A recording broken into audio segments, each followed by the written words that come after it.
Hello friends, जय माता दी। कैसे हैं आप सब? गणपति बप्पा मोरया। गणेश चतुर्थी की आप सभी को हार्दिक बधाइयाँ। और आज स्पेशल गणेश चतुर्थी के अवसर पर आपको बताती हूँ कि कैसे आप गणेश जी के पेट पर अगर आज की रात आप एक चीज़ चिपका देते हैं तो मनुष्य को सुख संपत्ति ऐश्वर्य सभी चीज़ों की प्राप्ति होती है। श्री गणेश पूजा अपने आप में बहुत ही महत्वपूर्ण और कल्याणकारी है। चाहे वह किसी कार्य में सफलता के लिए हो, किसी कामना पूर्ति के लिए हो, स्त्री हो, पुत्र हो, पौत्र हो, धन समृद्धि हो, सभी चीज़ों के लिए, या फिर अचानक ही आप किसी संकट में पड़ गए हों, दुखों का निवारण हेतु हो। जब भी किसी व्यक्ति को किसी अनिष्ट की आशंका हो, उसे नाना प्रकार के शारीरिक या आर्थिक कष्ट उठाने पड़ते हों, उसे श्रद्धा एवं विश्वास पूर्वक किसी योग्य या विद्वान ब्राह्मण के सहयोग से श्री गणपति प्रभु एवं शिव परिवार की पूजा करनी चाहिए। गणेश जी विघ्नहर्ता हैं और गणेश जी अपने भक्तों की हर कष्ट से रक्षा जरूर करते हैं, हर कार्य के विघ्न बाधाओं को दूर करते हैं। बुद्धि के देवता हैं और इनकी पूजन करने से बुद्धि तेज होती है।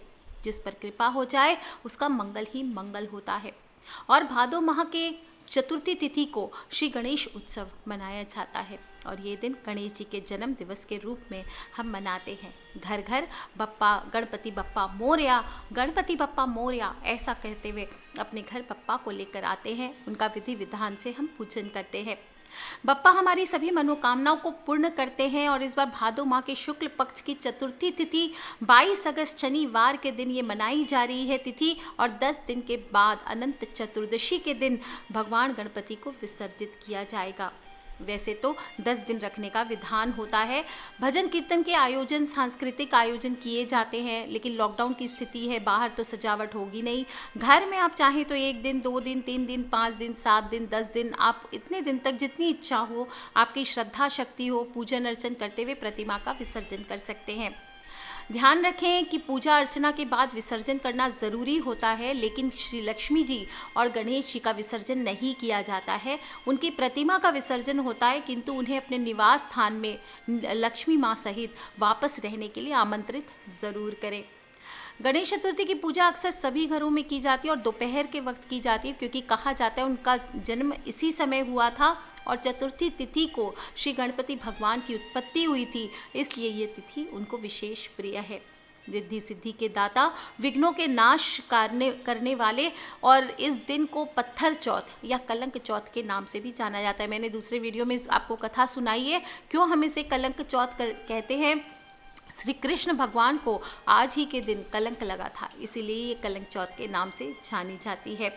आज की रात आपको चांद को नहीं देखना चाहिए और जो लोग भी पूजन करना चाहते हैं वो अपनी नित्य की आदि क्रियाओं से निवृत्त होकर के शुद्ध आसन में बैठकर पूरब मुखी हो जाइए और सभी पूजन सामग्री एकत्रित कर लीजिए। धूप, दीप, नैवेद्य आदि जो भी है, रोली मोली, कलावा, मोदक, आप कपूर ले सकते हैं आरती के लिए। और इस प्रकार से आपको सभी चीज़ें एकत्रित करनी चाहिए। ध्यान रखें, गणेश जी को तुलसी पत्र, तुलसी दल आदि नहीं चढ़ाए जाते हैं, इसलिए आप वो न चढ़ाएं। उन्हें शुद्ध स्थान से चुनी हुई दुर्वा आपको चढ़ानी चाहिए धो करके, ये इम्पॉर्टेंट होता है। और मोदक का भोग लगाइए, यानी लड्डुओं का भोग लगाइए। देसी घी से बने मोदक उन्हें विशेष प्रिय होते हैं। श्री गणेश जी के दिव्य मंत्र ओम श्री गण गणपते नमः, इस मंत्र का 108 बार आपको जप करना चाहिए। प्रभु शिव, गौरी, नंदी, कार्तिकेय सहित, यानी कि गणेश जी का जो परिवार शिव परिवार है, उसकी भी आपको अगर पॉसिबल हो षोडश उपचार पूजा ज़रूर करना चाहिए। कुछ बातों का ध्यान रखना चाहिए कि इस दिन जो भी पूजन करेंगे तो किसी भी प्रकार का क्रोध और गुस्सा ना करें, ये हानिप्रद सिद्ध हो सकता है। और गणेश जी का ध्यान करते हुए शुद्ध और सात्विक चित्त से आप प्रसन्न रहें। पूजा के उपरांत सभी देवी देवताओं का स्मरण करें, हो सके तो जय जयकार करें, अपराध क्षमा प्रार्थना मांगे और सभी अतिथि जो भी आपके घर आएंगे भक्त, उनका यथा व्यवहार आपको स्वागत करना चाहिए। अगर आपने किसी ब्राह्मण को बुलाया है तो आप उनको संतुष्ट करके उनको यथा विधि या पारिश्रमिक दान आदि दीजिए, उनका प्रणाम कीजिए, आशीर्वाद प्राप्त कर दीर्घायु, आरोग्यता, सुख समृद्धि, धन ऐश्वर्य आदि को बढ़ाने के योग्य बने। आप अपनी सभी मनोकामनाओं के अनुसार कुछ उपाय मैं बता देती हूँ, वो आप कर सकते हैं। जैसे सबसे ज़्यादा तो व्यापार में, नौकरी में यही लोग प्रमोशन पाना चाहते हैं, व्यापार में तरक्की करना चाहते हैं। तो आज गणेश चतुर्थी पर पीले रंग के बप्पा की प्रतिमा आपको घर लानी चाहिए, उसका पूजन करना चाहिए। और विशेष हल्दी का उपाय होता है, तो हल्दी की गांठ आप गणेश जी को ज़रूर अर्पित करें। 5 हल्दी की गांठ लीजिए और वो अर्पित कीजिए। और ये गांठें अर्पित करते समय आपको श्री गणाधिपतये नमः, क्या बोलेंगे? श्री गणाधिपतये नमः, ये आपको बोलना है। गणेश चतुर्थी के दिन श्री गजवक्त्रम नमो नमः, ये भी आपको बोलना चाहिए। इस मंत्र का उच्चारण करते हुए गणेश जी को अगर आप 108 या कम से कम जितने आपके पास है 20, 21, आप 7 ये दुर्बा की गांठें आप अर्पित करते हैं और इस दुर्बा की गांठ में आप गीली हल्दी लगाते हैं, तो ये आपके लिए बहुत ज़बरदस्त चमत्कारी उपाय होता है। आपको माना जाता है तरक्की के योग बनते हैं बहुत ही जल्द, और जब तक बप्पा का विसर्जन होता है उसके पहले तक आपके सारे मनोकामनाएं पूर्ण होने के रास्ते बैठ जाते हैं, योग बैठ जाते हैं। आपके घर पर पैसों की बहुत ज़्यादा तंगी है, तो उसको दूर करने के लिए शुद्ध घी और गुड़ का आपको भोग लगाना चाहिए। भोग लगे हुए गुड़, घी ये आपको गाय को खिलाना चाहिए। गाय आदि को नहीं तो किसी आप कन्या को दान दे सकते हैं। और ये उपाय चतुर्थी के दिन से शुरू करके आप चाहें तो रोज़ 10 दिन अनंत चतुर्दशी तक इस उपाय को कीजिए। इससे आपके घर में पैसों से जुड़ी समस्या अंत होने लगती है, घर में पैसों का बरकत बढ़ता है, संचयन बढ़ता है। अगर आप किसी कारण से मानसिक रूप से परेशान हैं, अशांति का अनुभव कर रहे हैं, तो आज के दिन आपको गणपति अथर्वशीर्ष का पाठ ज़रूर करना चाहिए। ये पाठ आपके जीवन में शांति प्रदान करने वाला है। गणेश जी गजमुख है और इसीलिए उन्हें हम गजानन कहते हैं। और गणेश चतुर्थी के दिन हाथी को हरा चारा ज़रूर खिलाना चाहिए। इससे प्रसन्न होकर के गणेश जी आपके जीवन में आ रही परेशानियों को, बार बार अगर परेशानियां आ रही है उनको दूर करते हैं और सारे संकटों से आपकी रक्षा करते हैं। इस दिन आपको गणपति देव के मंदिर में जाकर दर्शन करना चाहिए, प्रार्थना करनी चाहिए और घर में गणेश यंत्र की स्थापना करनी चाहिए। ये यंत्र बहुत लाभकारी और शुभकारी होता है। मान्यता है कि इस यंत्र को घर में स्थापित करने से सकारात्मक ऊर्जा का संचार होता है, साथ ही किसी भी तरह की बुरी शक्तियाँ भी होती है वो घर के अंदर प्रवेश नहीं करती है। अगर विवाह में बाधाएं आ रही है, तो शादी के लिए कोई सुयोग्य लड़का या लड़की नहीं मिल पा रहे हैं, तो गणेश जी को गुड़ की 21 गोलियां और दुर्बा आपको अर्पित करनी चाहिए। इससे विवाह में आने वाली बहुत सारी बाधाएं दूर होती है, शीघ्र विवाह के आपके योग भी बनते हैं। गणेश जी को सिंदूर अत्यंत ही प्रिय है और जब भी आप सिंदूर अर्पित करें इस बार गणपति देव को इस पूरे अनंत चतुर्दशी तक गणेश उत्सव के दौरान, तो आप थोड़े से सिंदूर में चुटकी भर हल्दी मिला लीजिए और फिर उसको आप अर्पित कीजिए। ये आपके लिए बहुत ही शुभदायक होता है, साथ ही मनोवांछित फलों की प्राप्ति कराता है। अब मैं आपको बता देती हूँ कि दुर्बा आपको लेनी है। दुर्बा घास आपको कहीं से भी साफ़ सुथरी जगह से ले लेनी है और 11 दुर्बा की पत्तियाँ ले लीजिए और वो आप गणेश जी के पेट पर चिपका दीजिए। उसमें आप 1 चुटकी हल्दी लगा दीजिए और गणेश जी के पेट पर चिपकाते वक्त आप बोलें ओम गण गणपते नमः। इसको आपको इस प्रकार से 11 बार बोलना है, ओम गण गणपते नमः, और 11 दुर्बा की पत्तियाँ ही आपको चिपकानी है। इससे आपके धन संबंधी मामलों में अगर परेशानियां आ रही है तो वो दूर होती है और अथाह धन दौलत आपके घर पर आने के रास्ते खुल जाते हैं। आपको पता है गणेश जी का अपना बड़ा पेट है उनका, इसीलिए उन्हें लंबोदर कहा जाता है। और चाइना के लाफिंग बुद्धा को आपने देखा होगा, मात्र ऐसे देवता हैं लाफिंग बुद्धा और गणपति देव जिनका पेट इतना बड़ा है, और गणेश जी का बड़ा पेट खुशहाली और आनंद का प्रतीक माना गया है। इनके लंबे पेट की वजह से काफ़ी सारी कथाएं भी प्रचलित है और हंसी हंसी में ऐसा कहा जाता है, एक बार भोलेनाथ ने गणेश जी को लंबोदर कह दिया था, जिसके प्रभाव से उनका पेट बड़ा हो गया। ब्रह्म पुराण में बताया गया है कि भगवान गणेश माता पार्वती के लाडले थे और इन्हें हमेशा डर सताता रहता था कि भैया कार्तिकेय आकर माता का दूध ना पी लें, इसलिए दिन भर माता के आंचल में छुपकर दूध पीते रहते थे।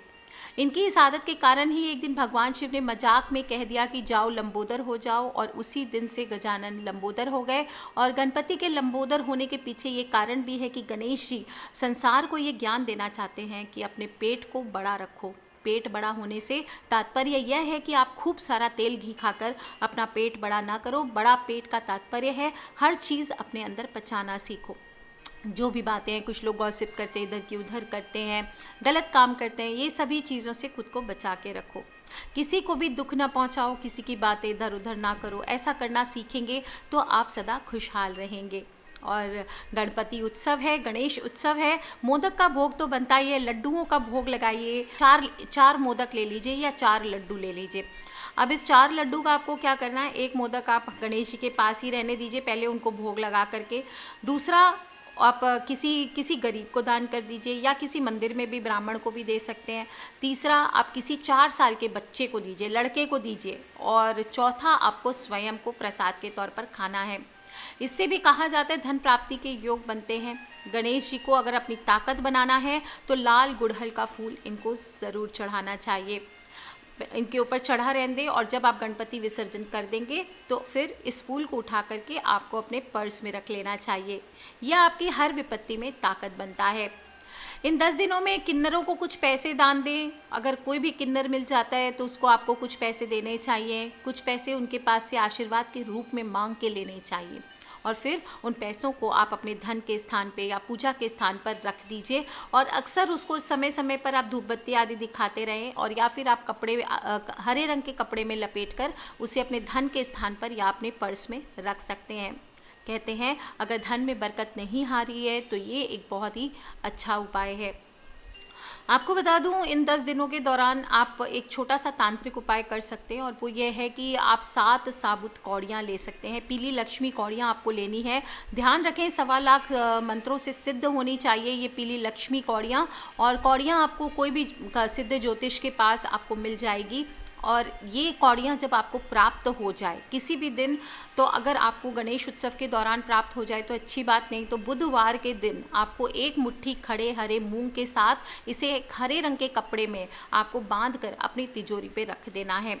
समय समय पर आप किसी भी बुधवार को इसे बदल सकते हैं। अगर खड़े मूंग नहीं भी रखना चाहते हैं, आप सिर्फ ये जो पीली लक्ष्मी कौड़ियाँ हैं ये बुधवार के दिन या गणेश उत्सव के दौरान आप अपने मंदिर में, आप अपने पूजा स्थल पे, अपने गल्ले में, दुकान के गल्ले में या अपने ऑफिस में कहीं पे भी इसे विराजमान करते हैं तो कहते हैं मनुष्य की दिन दुनी रात चौगुनी उन्नति होती है। जो भी विघ्न बाधाएं आपके जीवन में आ रही है वो दूर होती है।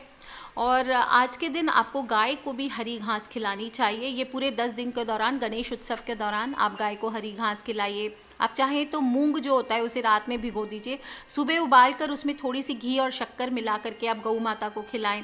ये सभी बहुत ही चमत्कारी होते हैं। दोस्तों, जो लोग भी या जो भी मनुष्य भगवान गणपति की पूजा करता है तो उनकी कृपा और मनोवांछित फलों की प्राप्ति मनुष्य को ज़रूर होती है। प्रथम देवता हैं, इसलिए कोई भी काम शुरू करने के पहले इनका सुमिरन आपको ज़रूर करना चाहिए। बिना बाधाओं के आप जीवन में आगे बढ़ते हैं। कहा जाता है कि एक बार देवताओं का प्रतिनिधि मंडल भगवान शिव के पास अपनी कुछ समस्याएं लेकर पहुंचा, और उस समय भगवान शिव के पास भगवान गणपति और कार्तिकेय भी वहीं बैठे थे। और देवताओं की समस्याओं को सुनने के बाद भोलेनाथ ने गणेश और कार्तिकेय से कहा कि आप दोनों में से कौन इन देवताओं की समस्याओं का हल करेगा। इस पर गणेश जी और कार्तिकेय दोनों ने एक स्वर में हाँ कर दी। जब देवताओं की समस्या को दूर करने के लिए, मदद करने के लिए दोनों तैयार हो गए तो भोलेनाथ ने कहा कि भगवान गणेश और भगवान कार्तिकेय के सामने एक प्रतियोगिता है, और जो भी इस प्रतियोगिता को जीतेगा वो ही देवताओं की समस्याओं को सॉल्व कर सकता था। प्रतियोगिता कैसी थी कि पृथ्वी की परिक्रमा करनी थी, और शर्त थी कि परिक्रमा करके पहले जो लौटेगा वही देवताओं की समस्याओं को हल करेगा। और इतना सुनते ही भगवान कार्तिकेय मोर पर सवार होकर पृथ्वी की परिक्रमा के लिए निकल पड़े। लेकिन गणेश जी अपने स्थान पर खड़े होकर विचार करने लगे कि मूषक पर सवार होकर पृथ्वी की परिक्रमा तो वो कर नहीं सकते, क्योंकि मूषक सबसे स्लो जानवर होता है। और तभी गणेश जी के दिमाग में एक विचार आया और उन्होंने माता पार्वती और पिता शिव जी की परिक्रमा आरंभ कर दी। 7 परिक्रमा करी और अपने स्थान पर आकर खड़े हो गए। और थोड़ी देर बाद कार्तिकेय जी परिक्रमा करके जब वापस आए तो गणेश जी को अपने स्थान पर खड़ा देखकर आश्चर्यचकित हो गए। बोला, तुम नहीं गए परिक्रमा करने? और यह देख करके वो खुश हो गए और स्वयं को विजेता बताने लगे। तब शिव जी ने गणेश जी की तरफ देखा और प्रश्न किया कि तुम पृथ्वी की परिक्रमा करने क्यों नहीं गए। इस प्रश्न के उत्तर में भगवान श्री गणेश ने कहा कि माता पिता भी संसार हैं, चाहे पृथ्वी की परिक्रमा की जाए या अपने माता पिता की, एक ही बात है। और इसी बात से भगवान शिव और माता पार्वती बेहद प्रसन्न हुए और गणेश जी को देवताओं की समस्या हल करने की आज्ञा दी। तभी से भगवान श्री गणेश प्रथम पूज्य के रूप में स्तुति किए जाते हैं।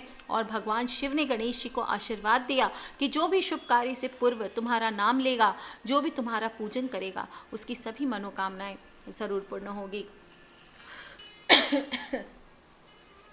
तो दोस्तों कर लीजिए आप भी ये उपाय। बहुत ही खूबसूरत गणेश उत्सव का त्यौहार है, 10 दिनों तक चलने वाला है। किसी भी एक दिन आप ये कीजिए और गणेश जी के पेट पर इन पत्तियों को ज़रूर चिपकाएं। सुख संपत्ति ऐश्वर्य की आपको प्राप्ति ज़रूर होगी। पूर्ण विश्वास के साथ विघ्नहर्ता का ध्यान ज़रूर करें और सच्चे दिल से कहें गणपति बप्पा मोरया। Take care friends, love you all, जय माता दी। सब्सक्राइब करके रखें ताकि आने वाले वीडियो से आप और मैं कनेक्टेड रहें और अपने फ्रेंड्स, फैमिली, मम्मी पापा, भाई बहन, बच्चे सभी लोगों से शेयर करना बिल्कुल ना भूलें। जो लोग भी समस्याओं में हैं उन सभी से ज़रूर विनती करें कि इन 10 दिनों के गणेश उत्सव में गणपति देव से प्रार्थना ज़रूर करें, विघ्नहर्ता से प्रार्थना करें कि जीवन के सभी प्रकार के कष्ट और विघ्न बाधाएँ आपके भी जीवन से दूर हों।